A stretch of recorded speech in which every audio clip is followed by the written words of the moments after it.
예, 안녕하십니까. 더불어민주당 정책위원회 수석부의장 이정문 의원입니다. 반갑습니다. 예, 오늘 더불어민주당 정책위원회에서는 오늘 기획재정부가 발표한 세수 추계에 대한 그런 대응책에 대해서 기자회견을 하게 되었습니다. 오늘 기획재정부는 올해 세수 재추계에 대한 국세 부족분 29조 6천억 원에 대한 대응 방안으로서 14조에서 16조 원은 기금, 특별회계 등 가용자원을 활용하고 6.5조 원에 이르는 지방재정 교부금을 교부하지 않을 계획이며 나머지 7에서 9조 원은 불용금이 발생할 예정이므로 이를 활용하겠다는 그런 발표를 했습니다. 그렇지만 이는 명백히 국회의 예산 심의권을 침해하는 것은 물론이고 정부의 재정에 있어서의 적극적인 역할을 방기하는 그런 것이라고 할 것입니다. 이에 우리 더불어민주당 정책위원회 입장에서 이에 대한 반박 기자회견을 하기에 이르렀습니다. 오늘 발언은 우리 정책위원회 안도걸 상임부의장님께서 낭독해 주시겠습니다. 해주시죠. 안녕하십니까.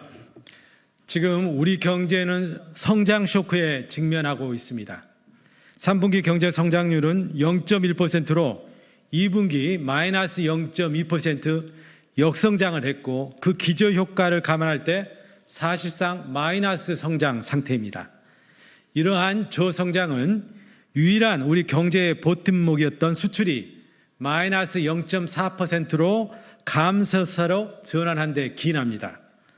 건설 투자로 마이너스 2.8% 하락하는 극심한 침체를 보이고 있고 다만 설비 투자가 항공기 도입 등 일시적인 요인에 의해 6.5% 증가함으로써 그나마 마이너스 성장을 면할 수 있었습니다. 정부는 그동안 한국은행이 3분기에 0.5% 성장할 것이라는 전망만 믿고 아무 내수 부양 조치도 없이 버티다가 저성장 결과를 초래하고 말았습니다. 경제가 확실히 살아나고 있다라고 하는 대통령의 발언은 헌에 그치고 말았습니다. 정부는 경제 전망 예측 실패와 경기 무대응 조치, 이에 따른 자영업 등 민생 파탄에 깊이 반성하고 책임을 져야 합니다. 정부가 금년에 예상한 성장률 2.6%를 달성하려면 4분기에 무려 2.0% 성장이 이루어져야 합니다. 그러나 지금의 불확실성이 고조되고 있는 수출 여건과 내수 침체, 고착화 추세 등을 감안할 때 이는 도저히 달성이 불가능한 실정입니다. 이런 상황에서 오늘 아침 정부가 발표한 30조 원의 세수 결손 대응 방안에 따르면 재정 감축 쇼크가 가세되게 됩니다. 이렇게 될 경우 금년 성장은 잘해야 2%에 그칠 것으로 전망됩니다.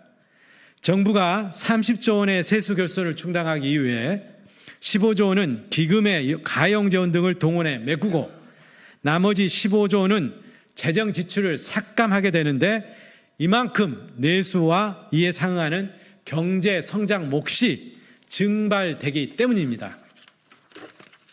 정부는 내수 침체 상황에서 재정을 활용해서 경기를 부양해야 하는 역할을 해야 하는데 지금 거꾸로 경제를 퇴조시키고 성장을 갉아먹는 역할을 하고 있는 것입니다. 정부는 엄중한 경제 현실을 직시하고 교조적인 재정 건전성을 앞세워 경제를 망치고 있는 감세 정책과 일방적인 재정 긴축 정책 기조를 당장 철회해야 합니다.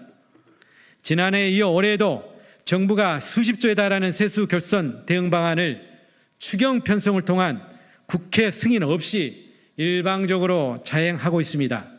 이는 국회의 예산 심의 확정권을 침해하는 한편 세수 결손으로 인한 고통 분담을 나누기 위해서도 국회에서 심도 있는 논의가 필요하다는 측면에서 정부는 이에 대해 시정할 것을 요구합니다. 아울러 지금 생존 위기에 빠져 있는 570만 자영업자의 민생고 해결을 위한 최소한의 긴급 재원 지원 조치를 바로 단행해 주기를 촉구합니다. 지역 골목 상권을 살리기 위해 지역 앞에 10조 원을 추가 발행하도록 하고 국고에서 할인 비용 20%를 지원하는 2조 원 수준을 재정에서 투입해야 합니다. 이만한 재원은 예비비 미사용 잔액 또는 불효 불급한 세출 조정을 통해 능히 조달할 수 있습니다. 정부가 금년 내 할 수 있는 마지막이자 유일한 민생회복 재정 조치인 만큼 정부의 결단을 촉구하는 바입니다. 2024년 민주당 10월 28일 더불어민주당 정책위원회 일동. 감사합니다.